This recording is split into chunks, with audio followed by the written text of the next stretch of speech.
एक कानून जो 12 अक्टूबर 2005 को लागू हुआ था, और इस कानून के बारे में बहुत से लोग नहीं जानते हैं। जी मैं बात कर रहा हूं आरटीआई के बारे में।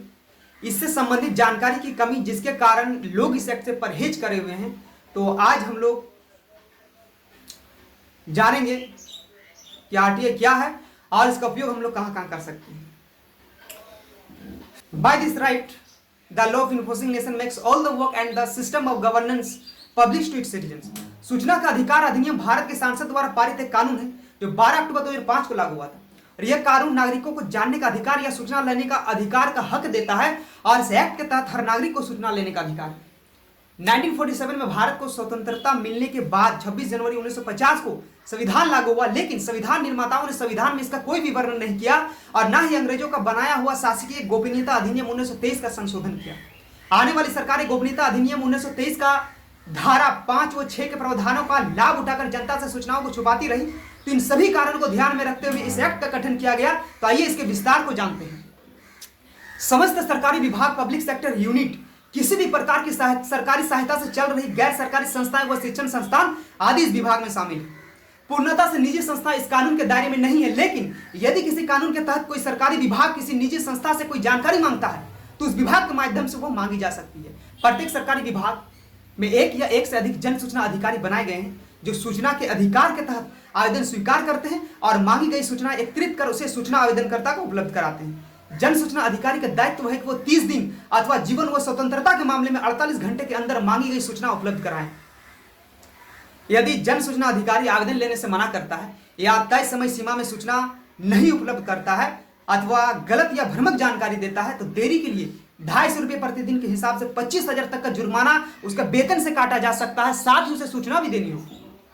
लोक सूचना अधिकारी को यह अधिकार नहीं है वो आपसे सूचना मांगने का कारण पूछे। सूचना मांगने के लिए आवेदन फीस देनी होती है।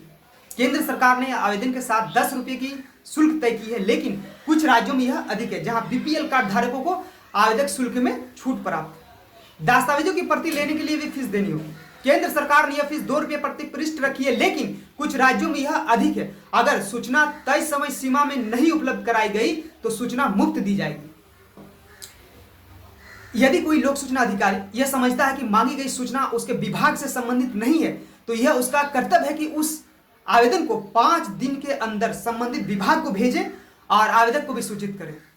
ऐसी स्थिति में सूचना मिलने की समय सीमा 30 की जगह 35 दिन की होगी। लोक सूचना अधिकारी यदि आवेदन लेने से इनकार करता है अथवा परेशान करता है तो उसकी शिकायत सीधे सूचना आयोग से की जा सकती है। सूचना के अधिकार के तहत मांगी गई सूचनाओं को अस्वीकार करने, अपूर्ण जानकारी देने, भ्रम में डालने अथवा गलत सूचना देने के खिलाफ केंद्रीय या राज्य सूचना आयोग के पास शिकायत कर सकते हैं। जन सूचना अधिकारी को कुछ मामलों में सूचना देने से मनाही कर सकता है।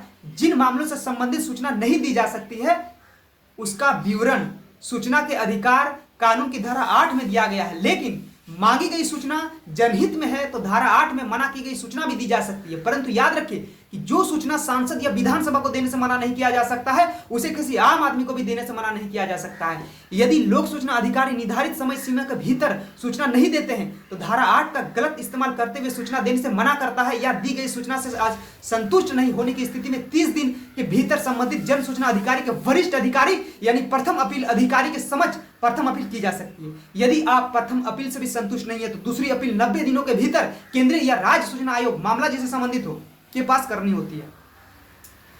द्वितीय अपील के तहत केंद्रीय या राज्य सूचना आयोग के आदेश से संतुष्ट न होने पर कोर्ट का दरवाजा खटखटाया जा सकता है। केंद्र में उच्चतम न्यायालय और राज्य में उच्च न्यायालय में आदेश के खिलाफ या आदेश के बाद भी केंद्रीय जन सूचना अधिकारी उसे मानने से इनकार करता है तो ऐसी परिस्थितियों में जाया जा सकता। But infractions of work documents record reference to a documents or record obtaining summaries, notes and certified copies, taking certificates, samples of material information can be obtained in the form of printout, disk, floppies, tabs, video cassettes or any other electronic form।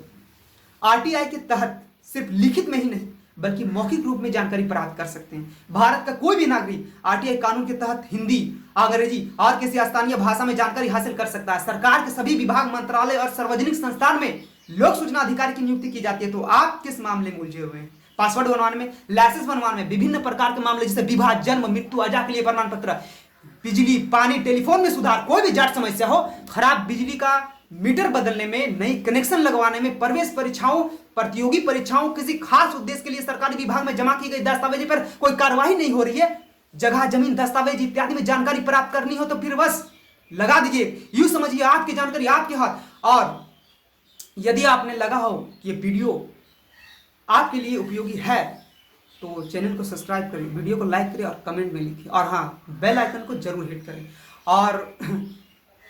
और अगर आप चाहते कि आपके सगे संबंधी को भी ये वीडियो से कुछ लाभ पहुंचे तो आप उन्हें फॉरवर्ड कर सकते हैं, और आपके माध्यम से अगर किसी का भला हो तो इससे बड़ी बात क्या हो सकती है। धन्यवाद।